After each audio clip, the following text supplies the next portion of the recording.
আসসালামু আলাইকুম রহমতুল্লাহি ওয়া আমরা সারা বিশ্বের যত সৃষ্টি, সমস্ত সৃষ্টি আল্লাহর ক্যামেরায় সবসময় লক্ষ্য রাখা হচ্ছে।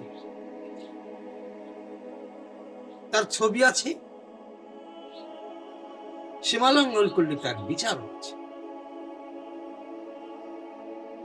আমি সৈয়দ ইমাম আজম সৌদ চ্যানেল 24 থেকে আপনাকে একটা শিক্ষণীয় গল্প শোনাচ্ছি। আপনি এই গল্পটা যদি ভেবে দেখেন, তাহলে স্রষ্টা কত সূক্ষ্ম বিষয়, তীক্ষ্ণ বিষয়, কত মহান, এতে আপনি প্রমাণ পান। এক ভদ্রলোকের একটি ছেলে বিদেশে থাকত, স্ত্রী এবং তার ছোট্ট একটা বাচ্চা নিয়ে সে থাকত। তাদের মধ্যে কলহ ছিল, সাংসারিক অশান্তি ছিল, ভালোবাসার ঘাটতি ছিল সংসারে, স্বামী স্ত্রীর দ্বন্দ্ব ছিল। কিন্তু বাচ্চা ছেলে, ছোট ছেলে, তার তো কিছু করে না। যেভাবেই হোক বিদেশে তারা ভাড়া বাড়িতে থাকত। স্ত্রী একটা জায়গাতে কাজ করত, স্বামীও একটা জায়গাতে কাজ করত। মনে করুন রাজমিস্ত্রির কাজ, আর স্ত্রী অন্যের বাড়িতে থালা মাজার কাজ এগুলো করত। এদিকে ছেলের যিনি আব্বা, পিতা, তিনি গ্রামে থাকতেন। তার পিতা কিন্তু বেশ বদমেজাজি ছিল। এতই না বদমেজাজি, তিনি যখন কোনো একটা বিষয়ে সিদ্ধান্ত করতেন, ক্ষতি হয়ে গেলে তিনি আর সীমা লঙ্ঘন না করে ছাড়তেন। সে ক্ষতির বদলা তিনি অবশ্যই নিতেন। একবার ওই ভদ্রলোকের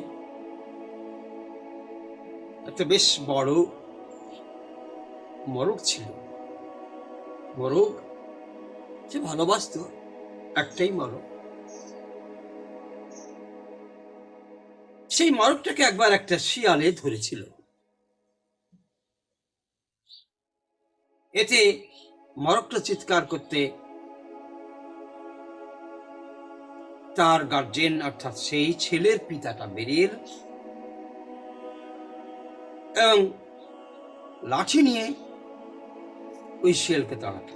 শেষ পর্যন্ত সে শিয়াল মুখ থেকে ওই মরগটি ফেলে দিতে বাধ্য, কিন্তু মরগটি মৃত্যু ততক্ষণে হয়ে গেছে। ভদ্রলোক বললেন কি,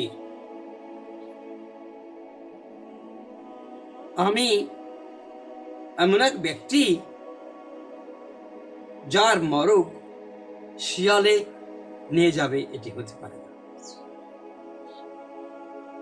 সে নিজে গর্বিত হল শিয়ালের মুখ থেকে সে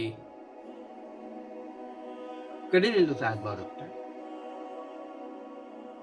এবং সেটা চক্রান্ত করল। এই মরগটার বুকটাকে সে ফাড়ল, চিরে ফেলল এবং তাতে বিষ ঢুকিয়ে দিল।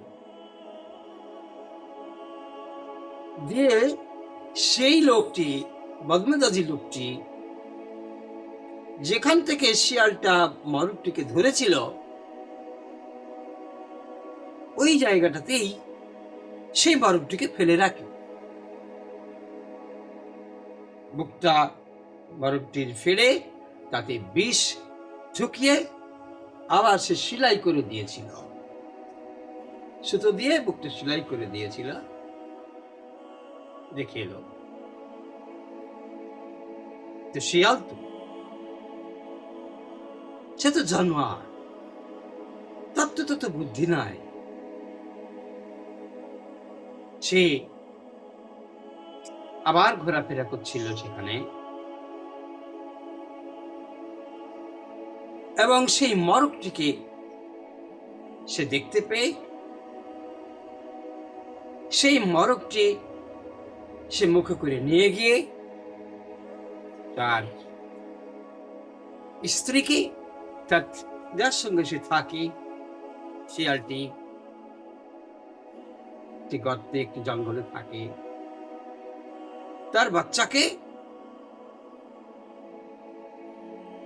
সেটা নিজে খেলো,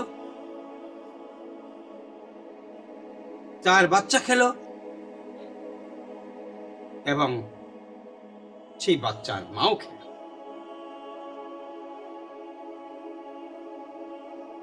তারপর কিছুক্ষণ বাদে তাদের খিঁচুনি উঠে, খিচে খিচে মুখে ফেনা বের করে করুণ ভাবে, নির্মম ভাবে তিনজনেরই মৃত্যু হলো। ফাঁকা মাঠে, একটা জায়গাতে, মাঠে, সেখানে তিনটে শিয়াল মারা গেল। ভদ্রলোক লক্ষ্য করছিলেন শিয়ালগুলো কি করে।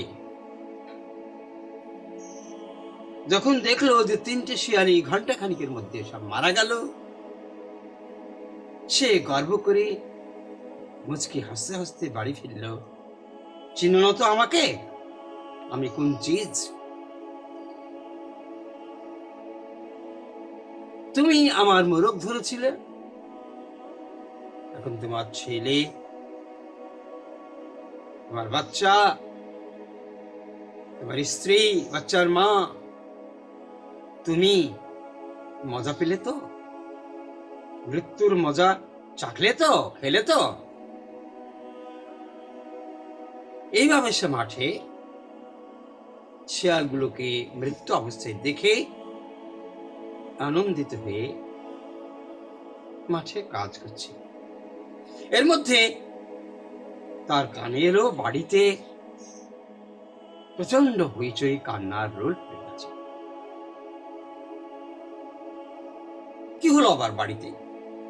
সে ছুটে এলো বাড়িতে, এসে সে শুনল ওই যে বিদেশে তার ছেলে থাকে, ছেলের মা থাকে, বাচ্চা ছেলেটার মা থাকে, স্বামী, স্ত্রী এবং বাচ্চা ছেলে ওই যে বিদেশে থাকে। স্ত্রীর সঙ্গে স্বামীর মারাত্মক কোন একটা বিষয় নিয়ে দ্বন্দ্ব হয়েছে। স্ত্রী সিদ্ধান্ত করেছে, আমিও পৃথিবীতে থাকবো না, আমার বাচ্চাকেও পৃথিবীতে রাখবো না, আমি আমার স্বামীকেও। সে বিষ দিয়ে তার স্বামীকে হত্যা করেছে, সে নিজে বিষ খেয়েছে, তার বাচ্চাকে বিষ খাওয়াচ্ছে।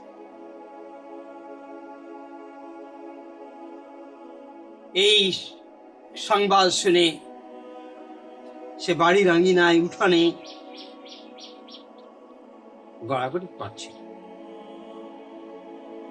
যতই সে কাঁদুক, কান্না করুক, তার মনের মধ্যে একটি বিষয় কিন্তু বারবার জাগছিল, আমার একটি মরক গেল, তিনটি শিয়াল গেল, মৃত্যু হলো। তিনটি শিয়ালের মৃত্যুর কারণ আমি বিষ দিয়েছিলাম। কি নিয়তির খেলা! আমার ছেলে নিজের ছেলেকে অন্যে স্ত্রীতে বিষ খাইয়ে, হাতের সঙ্গে মিশিয়ে, যেভাবেই হোক না কেন বিষ খাইয়ে মারল। আমার ছোট্ট নাতি, সে নাতিটাকে সে মারল, নিজের সে প্রাণ দিল। এটা আমারই কারণে হলো, আমারই সীমা লঙ্ঘনের কারণে হলো, আমারই পাপের কারণে হলো। এইটা তার অন্তর বারবার বারবার বলছিল, আর মুখে সে নানান বুলি বলে কান্না করছে।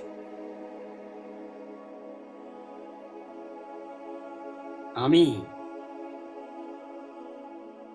যে গল্পটি বললাম, এই গল্পটি ঠিক যেন আল্লাহ পাক তার ফেরেশতার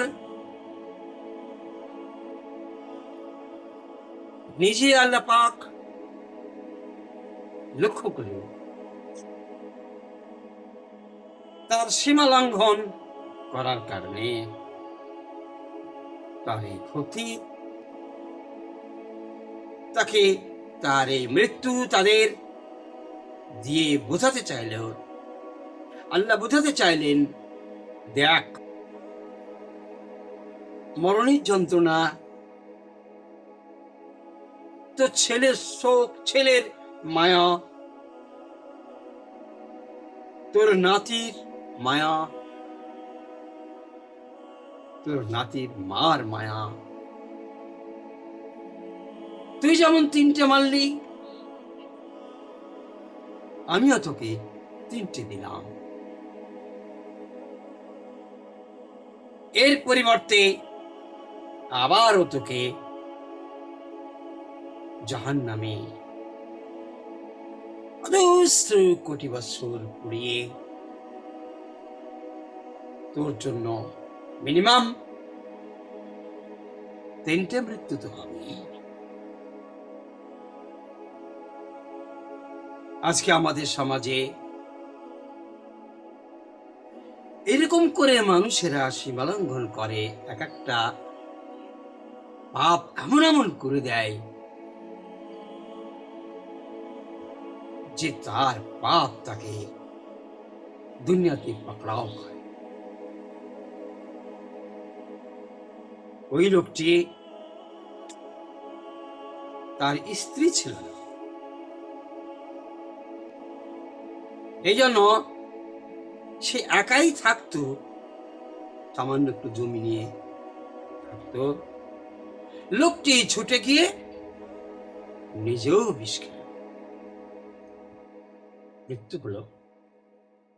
বিষ খেয়ে যে কি স্বাদ, কি মজা, সেটা সে গ্রহণ করলো। তার ছেলে, ওই 3জন মৃত্যুগ্রহণ করলো। এই গল্পটা থেকে শিক্ষণীয় বিষয় হলো, আপনার পাপ যেন এমন না হয়ে যায়, এত বড় পাপ যেন না হয়ে যায়। ছোট্ট সাগিরার মধ্যেই আপনি তওবা করে নেবেন, বড় কবিরা গুনাহ করতে যাবেন না, এবং বড় ধরনের সীমা লঙ্ঘন করবেন না। করলে যুগে যুগে যুগে যুগে যারাই এই পাপ করবে, যারাই সীমা লঙ্ঘন করবে, তাদেরকে পেতে হবে। আল্লাহ রাব্বুল আলামিন আমাদের জীবনে সীমা লঙ্ঘন করা থেকে দূরে রেখে, পাপ তো মানুষ মাত্রই হবেই, ছোট ছোট পাপের মধ্যে আমার পাপ যেন সীমাবদ্ধ থাকে আমার জীবন, সে বিষয়ে আমাদেরকে তৌফিক দান করুক। আমিন সুম্মা আমিন। আসসালামু আলাইকুম ওয়া রাহমাতুল্লাহি ওয়া বারাকাতুহু।